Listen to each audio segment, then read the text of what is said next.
Wrexham 2, Pompey 1. And game's just finished with massive celebrations from Wrexham because they just managed to hold on. And that is the size of it. They just managed to hold on.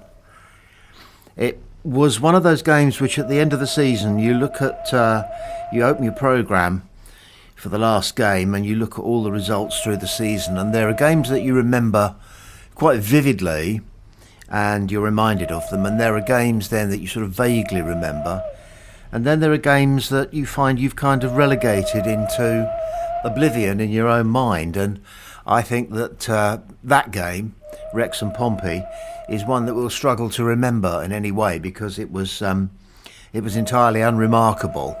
It was a game that they won because they were at home. We were tired. They were probably equally tired, let's remember, but they were at home. And that meant that they just had a bus ride to the ground, whereas we had a right schlep of a round trip. I suspect that I don't know, that we went up the night before and then had to kill a day in North Wales in preparation for the game, and that's just not the same as waking up in your own bed, just being at home with your family through until whatever time they show up at the ground for away games, 5 o'clock, 6 o'clock, whatever, and we've been packing our overnight bags up in hotels. It makes all the difference. It has to, especially 4 out of 5 games within 2 weeks, with the players not only feeling their fatigue, but knowing that if they can, they've got to save something for Saturday, which is what have we got? Wednesday, Thursday, Friday. Okay? Most of those players, it was an unchanged side. It was the same side that ran themselves into the ground on Saturday. And here they are now on a Tuesday night after having probably done a great long coach trip, 5 hours, something like that. And then spent a difficult day waiting for the game to happen. That was the difference between the two teams in my book. If you take edit the goals out, okay, and we'll come back to that in a second because, we conceded 2 headers, which some people will make a big remark out of. We aren't a tall team, and it will be good to have Shaughnessy back. No offence to Ogilvie, who is superb as a centre-half, but he just doesn't have the aerial dominance. He's never going to. He's not really a centre-half. He's a good centre-half. He's a very good left-back. But we're covered in that department. But again, we'll have a word about Swanson in a moment. But no, take the goals out of that game, and it was a drab stalemate, a goalless draw. It wasn't particularly exciting. There were some good performances across the park from them and from us as well. I thought Harvey Blair in particular stood out. But on the whole, we were worth a point. And I think everybody is going to be saying the same thing after the game, that we were worth a point. What comments I have seen in the few minutes towards the end of the game and after the game, the feeling is that they were delighted to come away with 3 points. And I did see their manager, Phil Parkinson, punch the air as if they'd won something spectacular when the final whistle went. And I think that really kind of summed up their feeling. That was not a game between one team that is really pressing for honours and promotion to the Premier League, and another team who are, to all intents, struggling to avoid relegation to League One.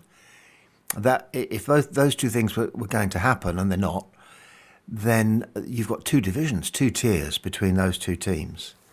And there weren't 2 tiers between those 2 teams, at least not during that game. Maybe across the whole season there could be, you could slip a cigarette paper between the 2 of them, but on this occasion in the course of that match, there was nothing to choose between the teams. Actually, if anything, on statistics, Pompey came out absolutely flying, colours ahead of them. One that caught my eye is that we had 15 corners in that game. 15 corners we had, and they had 3. That doesn't necessarily sum everything up, but it certainly tells some of us that we were going down the wings and we were attacking wide, and that was how come a lot of those corners came about. So that's a strong thing. And speaking of wings, another statistic I haven't noticed before, but obviously I've just not been paying attention, and that is that we got in 29 crosses and they got in just 9. Again, that is very much indicative not only of the fact that we certainly won the second half, we dominated the second half, that belonged to us, but we were making our attacks virile. We were getting somewhere with them. We weren't just coming up against a brick wall and running into legs and running out of ideas. We were better than they were, in the second half in particular, but those statistics go across the game. So we certainly weren't outclassed in the first half, even though it's probably fair to say that they shaded it. They didn't shade it by 2 goals. It's a shame always when you concede 2 goals and both of them are headers, because it makes some people think that we are deficient in some department, and we have to remember that we're playing with only one accredited centre-half, a very good accredited centre-half in Regan Paul, by the way. There's no two ways about that.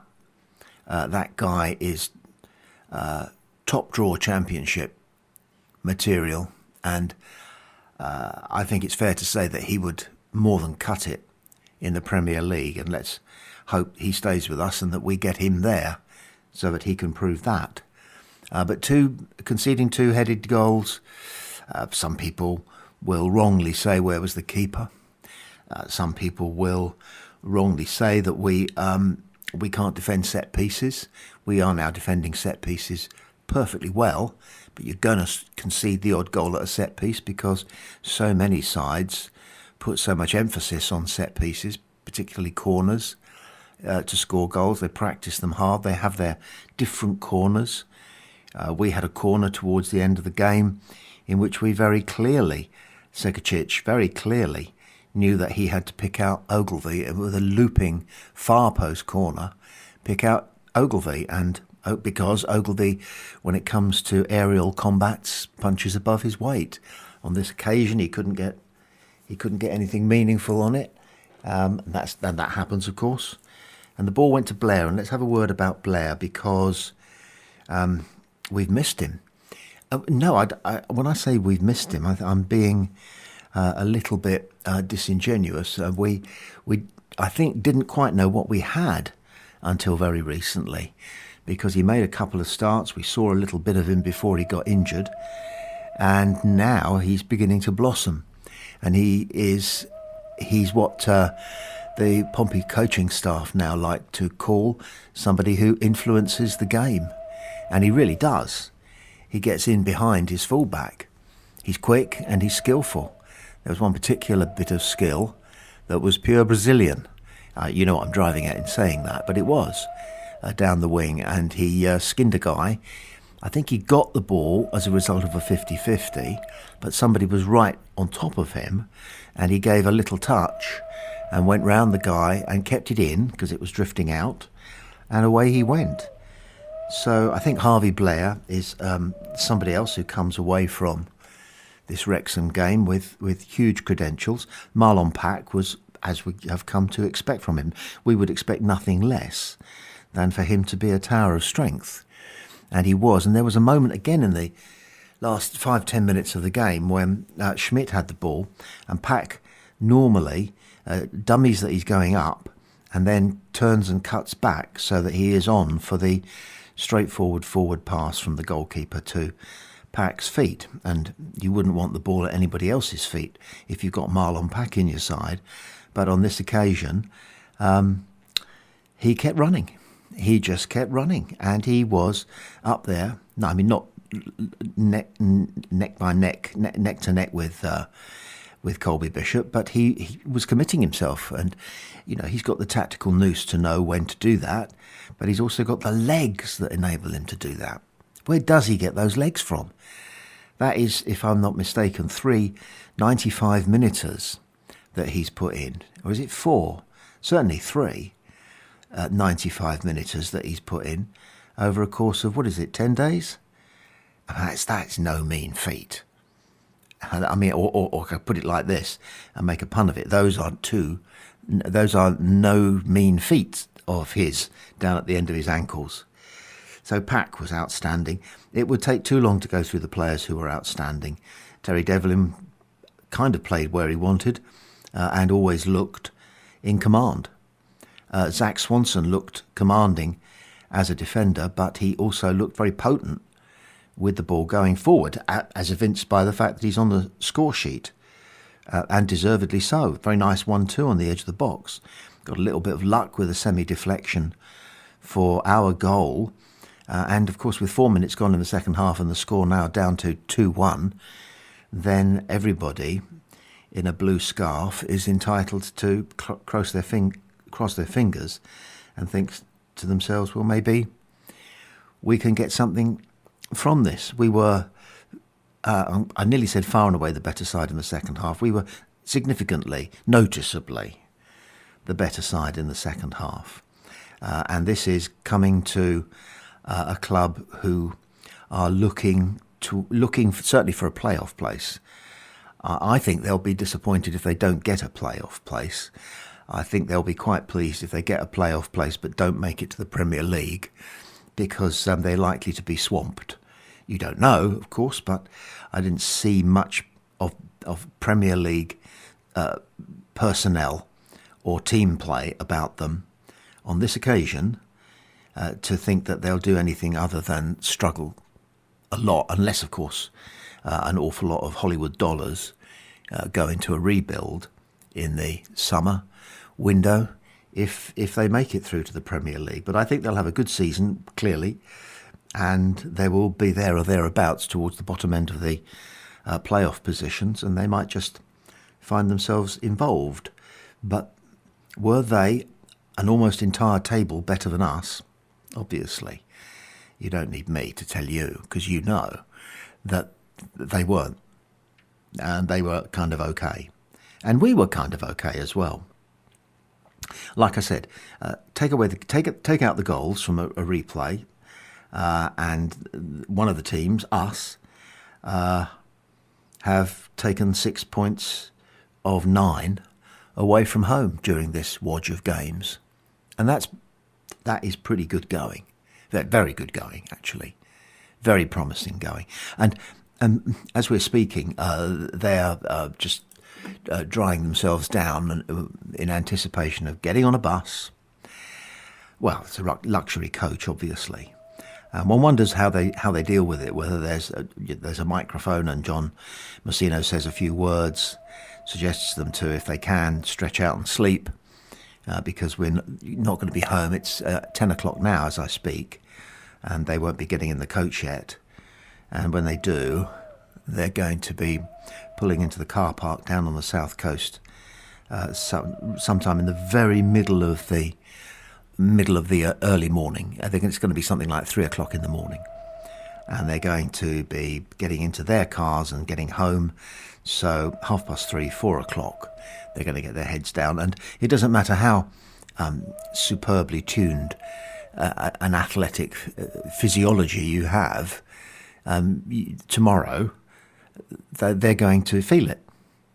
And that means that they've got 2 recoveries. They've got to recover from the running, and they've got to recover from the journey. And it's all part of being a professional footballer, as Marlon Pack said earlier in the week when talking about the challenges of exhaustion. He said, we're professional footballers, it's what we do. And that is quite an inspirational thing to say. And no doubt he leads by example, and whatever he does on the coach, the youngsters would be well advised to imitate it. Do they have sleep masks? I wouldn't be surprised. Do they have noise reduction headphones? I would be very surprised if they don't. Can they stretch out? I've never seen the inside of a Pompey team bus. They used to call them team buses. They're far more than that now. But I don't know whether the players can actually stretch out and more or less sleep as if they were in a small bed. But it's the kind of the way in which you want to wind down after so many games, hard and fast, and another one coming up. And it's another odd kick-off. If you listened to an interview with John Messino's dad earlier in the week on Pompey Sound, he was talking a little bit about the sheer demands of on the players, not just physically but mentally, of so many games coming hard and fast. And he was also talking about the fact that he personally did not represent John. He personally is aghast at the different kickoffs that we now have to deal with as fans, never mind how it affects the players.